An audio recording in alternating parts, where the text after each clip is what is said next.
So a while back, I made a remaster of a video I did around a year ago, and people seemed to like it. At least the people who saw it. So with that, I've decided to start a series that I've had in mind for a while, although under a new name. Instead of the Aerodrome, which is what I was originally going to call it, I've labeled it 5-Minute Guides to Aircraft, in homage and respect to Drachinifels' 5-Minute Guides to Warships. And to start off, we will begin with one of the most recognizable Allied aircraft of the Second World War, and arguably one of the best. The North American P-51 Mustang. The P-51 started life as a replacement to the obsolete P-40 Warhawk. However, the request did not come from America. Instead, it came from Britain, who had placed an order for more advanced and up-to-date P-40s. North American, however, seeing an opportunity, decided to just build a new plane that was in all aspects superior to the P-40, with better mobility, better range, better endurance, the whole shebang. The P-51 first flew in late 1940, using an Allison V1710 engine, the same engine used in the P-40, which, while powerful, suffered from poor high-altitude performance, the very thing that had deemed the P-40 obsolete months prior. The British, upon receiving the P-51s, realized this, and fixed it by simply replacing the engine with a Rolls-Royce Merlin 66. The very first P-51 saw action with the RAF, and soon after the USA saw the P-51's potential and adopted it.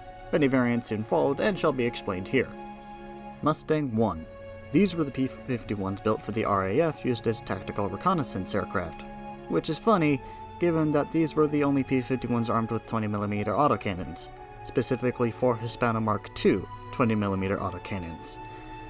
I think it's safe to say that any Luftwaffe pilot that came across one was lucky to get back. P-51A. The first P-51s used by the US Air Force. These P-51s, unlike the Mustang 1s, were only armed with 4 M2 50 caliber machine guns. A-36 Apache. These P-51s were outfitted with 2 additional machine guns in the nose, and also dive brakes to help them with the task of bombing things, as they were a dive bomber. P-51B. The first Mustangs utilized the new Merlin engines, armed with only 4 50 caliber machine guns. The Merlin engine in these were actually called Packards, as they were licensed built by the Packard Company. P-51C. Identical to the P-51B in all respects, its only difference being its origin, being built at the Dallas plant in Texas instead of the original Inglewood plant in California. P-51D. An improvement to the past P-51s, using a bubble canopy to increase pilot visibility and aerodynamics, along with other improvements, specifically to the wings. Firepower has also been increased to 6 50 caliber machine guns from the original 4. This would be the most produced variant of the P-51. P-51H. The Super Mustang, outfitted with a newer Merlin engine that gave it outstanding performance at altitude, and was one of the fastest prop-driven fighters when it was introduced. This was the last P-51 ordered by the USA, and despite its advanced nature, was not used in Korea like many of its brethren due to inexperience and lack of readily available aircraft. F-82 Twin Mustang.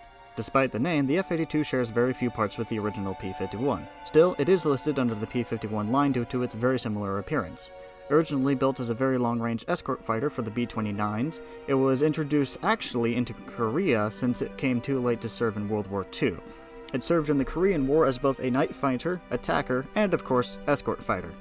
F-51. This is less of a variant and more of a rename, as all P-51s post-World War II were renamed to F-51 under the new US Air Force nomenclature.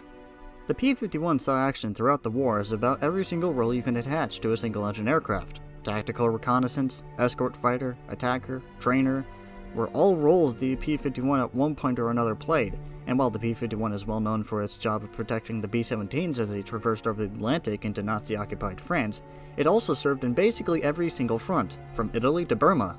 After World War II, the P-51 saw service with many other nations outside of the USA until 1984, when it was finally, at last, phased out of military service in the entire world by the Dominican Air Force. After that, however, it still saw service in both commercial and private hands, becoming a common sight at air races and a prized collector's item for enthusiasts with a pilot's license. Many examples of P-51 still exist to this day, both in museums and in the hands of enthusiasts, with more flying in air races and private pilots. A worthy end for the legendary P-51 Mustang, for legends never truly die.